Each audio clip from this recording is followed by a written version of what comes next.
Hola, ¿qué tal? Este día 2 de enero de 2022 estamos celebrando la solemnidad de la Epifanía del Señor, es decir, Jesús que se manifiesta como Salvador de todos los pueblos. Y eso es motivo de mucha alegría para nosotros porque sabemos que todos los pueblos de la tierra estamos llamados a acoger este don hermoso del Señor de su salvación.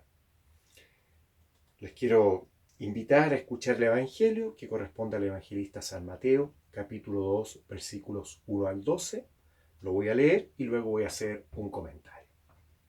Dice así: Cuando nació Jesús en Belén de Judea, bajo el reinado de Herodes, unos magos de Oriente se presentaron en Jerusalén y preguntaron: ¿Dónde está el rey de los judíos que acaba de nacer?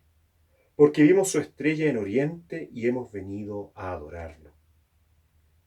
Al enterarse el rey Herodes, quedó desconcertado y con él toda Jerusalén. Entonces reunió a todos los sumos sacerdotes y a los escribas del pueblo para preguntarles en qué lugar debía nacer el Mesías. En Belén de Judea le respondieron, porque así está escrito por el profeta. Y tú, Belén, tierra de Judá, ciertamente no eres la menor entre las principales ciudades de Judá, porque de ti surgirá un jefe que será el pastor de mi pueblo Israel. Herodes mandó llamar secretamente a los magos y después de averiguar con precisión la fecha en que había aparecido la estrella, los envió a Belén diciéndoles: Vayan e infórmense cuidadosamente acerca del niño, y cuando lo hayan encontrado avísenme, para que yo también vaya a rendirle homenaje. Después de oír al rey, ellos partieron. La estrella que habían visto en Oriente los precedía hasta que se detuvo en el lugar donde estaba el niño. Cuando vieron la estrella se llenaron de alegría y al entrar en la casa encontraron al niño con María su madre y postrándose le rindieron homenaje. Luego, abriendo sus cofres, le ofrecieron dones, oro, incienso y mirra. Y como recibieron en sueños la advertencia de no regresar al palacio de Herodes, volvieron a su tierra por otro camino. Hermanas y hermanos, esta es palabra del Señor. Gloria a ti, Señor Jesús. Qué hermoso texto del Evangelio el que se nos presenta este domingo. Los magos de Oriente me lleva a pensar cómo ellos nos representan a todos nosotros que estamos llamados y llamadas a hacer ese camino de encontrarnos cada vez con más fuerza con el Señor. Ese buscar el encontrarnos con Él. El ser perseverantes en ese buscar el encuentro con Él. Para adorarlo, para rendirle homenaje. Que nuestra vida pueda ser un homenaje al Dios de la vida, al Señor de la vida, a nuestro Salvador. Qué importante es esto de el sentido de su camino es adorar al Señor, es para adorar. Miren qué bonito. El sentido de nuestra vida cristiana es, podemos decir, que nuestra vida sea una constante alabanza, una constante acción de gracias al Señor, un constante vivir buscando aquello que le agrada, un vivir en actitud de adoración, es decir, en una actitud esponsal, una actitud que busque ese encuentro íntimo con Dios, reconociendo la propia pequeñez al lado de la grandeza de Dios, reconociendo que sin Él no podemos nada, con Él podemos hacer su voluntad, Él nos hace incluso, podríamos decir, lo que se muestra tan difícil, Él puede hacer que se nos haga fácil cuando lo vivimos en su amor. La adoración que nos lleva, ¿cierto?, a encontrarnos en intimidad, nosotros decir, y no me equivoco porque es algo teológico, ¿cierto? Esponsal, la iglesia es esposa de Cristo y por lo tanto estamos llamados a vivir una relación esponsal de amor con el Señor.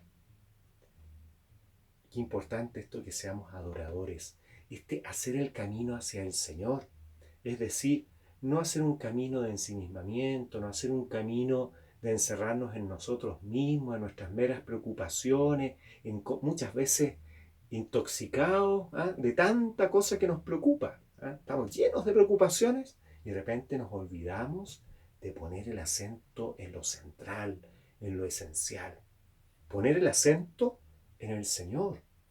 Cuando ponemos el acento en el Señor, estamos poniéndolo en lo esencial para nuestra vida. Me hace acordarme cuando el Señor le pregunta a sus discípulos en el capítulo 6 de San Juan si ellos también lo quieren dejar, a los apóstoles, ¿no? Y Pedro dice: Señor, ¿a quién iríamos? Solo tú tienes palabras de vida eterna. Solo tú tienes palabras de vida eterna. Solo tú nos comunicas lo que es esencial para nosotros. Nos muestras dónde está lo esencial. Y nos ayudas a vivir mirando lo esencial de la vida y viviendo, buscando hacer todo conforme a su voluntad. Qué bonito ese camino de los magos, que nos muestra ese camino que estamos llamados a hacer. Ese camino hacia Dios. Vamos hacia el cielo, podemos decir. Esa es nuestra meta definitiva. Es ahí a donde deseamos todos llegar. Y por lo tanto, y ese camino lo vamos haciendo ya ahora. Y en ese permanente encuentro con el Señor, que se va volviendo a ser un encuentro, ¿cierto?, de amor, se va volviendo un encuentro que nos hace también darnos a los demás. Cuando nos encontramos con Dios, ese encuentro nos hace volcarnos en el amar a los demás. Es un modo hermoso de expresar el amor de Dios, el amor hacia los hermanos y hermanas. Importante hacernos servidores, el darnos hacia los demás. Al modo de Jesús. Eso es muy importante, el modo de Jesús. Bueno, ahora bien, podemos hacer el camino totalmente contrario. Llama mucho la atención Herodes. Nosotros sabemos la intención de Herodes cuando leemos este texto, porque aparece también lo que él quería, ¿cierto? Era acabar con Jesús. Acabar con Jesús. Nada de irle a rendir homenaje. ¿Por qué? Porque no era capaz de hacer el camino que estaban haciendo los magos. Él estaba haciendo un camino, podemos decir, muy individualista, preocupado solo de él, de sus cosas, poniendo el acento en su poder. Un poder que es nada al lado del poder del amor de Dios. Un poder que lo hacía encerrarse y ser esclavo de sí mismo. Ese camino de esclavitud frente a sí mismo, es decir, ser esclavo del mismo, es un camino muy autodestructivo. Nos vamos destruyendo interiormente. Y eso se nota también en nuestras relaciones con los demás. Me llama la atención también, ¿cierto? Los sumos sacerdotes, los escribas, conocedores, tenían conocimiento, incluso le responden a Herodes, que en Belén van a ser, ¿cierto?, el Mesías. Y yo digo, bueno, pero si el pueblo de Israel está esperando al Mesías, ¿cómo no acompañan a los magos? ¿Cómo se quedan ahí como, sí, mira? ¿Qué pasa en su corazón? ¿Realmente están preocupados del Señor? ¿Realmente están preocupados y ansiosos de la llegada del Mesías? ¿O están totalmente enceguecidos porque están relacionándose con un poderoso y eso les gusta? Nosotros los cristianos también nos podemos enceguecer en nuestros propios modos de mirar y perdernos esa experiencia de Dios hermosa que muchas veces se nos hace posible y que podemos ver al Señor con los ojos del corazón, con los ojos de la fe, con los ojos de la esperanza. ¿Cuántas personas al encontrarse con personas pobres han tenido una experiencia mística de encuentro con el Señor? Él mismo dice: lo que le haces al más pequeño de mis hermanos, a mí me lo haces.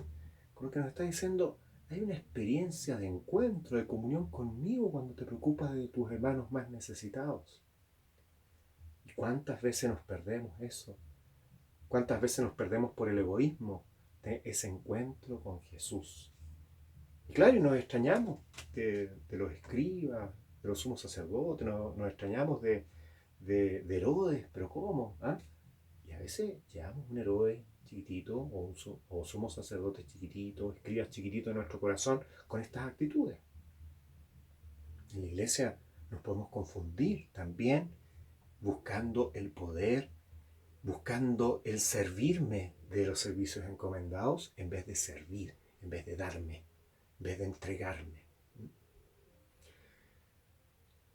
Una segunda cosa, la alegría que tienen los magos. Esa alegría del encuentro, alegría de ver la estrella con todo lo que significa ese ver la estrella, la alegría del encuentro. Y a pensar en la alegría de nuestra esperanza. En tiempos que han sido difíciles, estamos empezando un nuevo año con muchas esperanzas, tal vez con proyectos, pero es importante que nuestra alegría esté puesta principalmente en el Señor, que nunca nos defrauda. A veces nos defraudamos de nosotros mismos, nos defraudamos de otros, pero el Señor nunca nos defrauda. Es siempre fiel.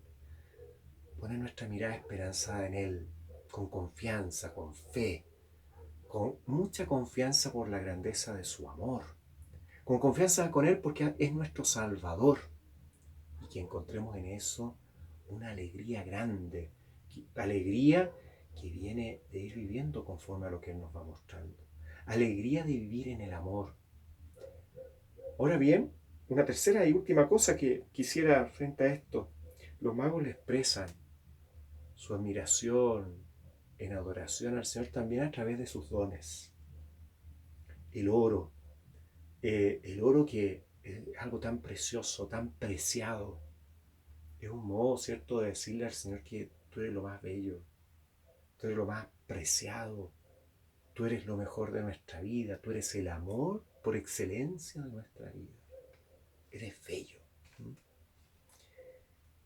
Es una experiencia de adoración. ¿De cuántas formas podemos expresarle eso al Señor? ¿De cuántas maneras podemos expresarle palabras llenas de ternura, de amor, de cariño a este Dios de vida? ¿Cuál es ese oro que nosotros le vamos a regalar al Señor? ¿No? El incienso, ¿ah? ¿Se han fijado cuando se bendice con incienso? Y este humo que sube, ¿no? Como cuando le pedimos que en el fondo Él nos eleve también, ¿cierto? Entonces el incienso es por un lado, ¿cierto? Reconocer que es Él el Señor del cielo. Queremos que Él también nos eleve, que Él se vuelva bendición permanente para nuestra vida. Tantas cosas que podemos ir diciendo desde el incienso, ¿no? Este aroma, ¿cierto? Y nosotros los cristianos estamos llamados a dar el buen olor de Cristo, ¿cierto? El incienso también nos habla de eso. Él es el que nos eleva, Él es el que nos ha traído del cielo a la tierra de una manera maravillosa. Y mirra, la mirra que se usa también para curar heridas, como decirle al Señor, cura tantos afligidos, cura nuestras heridas, y ayúdanos también como tú a ser sanadores, ayúdanos como tú también a ser instrumentos de sanación, instrumentos de consolación. ¿Cuáles van a ser nuestro oro, nuestro incienso, nuestra mirra que queremos darle al Señor? Les invito a reflexionar en esto y a reconocer al Dios de la vida de una manera muy fuerte, con un amor muy grande, y que Él nos ayude a ser adoradores, a podernos presentar delante de Él reconociendo nuestra pequeñez, y que ese encuentro con Él nos llene de gozo, nos llene de fuerza para amar, porque recibimos la grandeza de su amor, ese amor nos vaya llevando a amar y más amar, y ese amar y más amar nos haga, sea como podríamos decir, nuestro carnet de identidad de discípulos y discípulas de Jesús. Que el Señor les bendiga mucho en este año, este Dios que es Padre, Hijo y Espíritu Santo.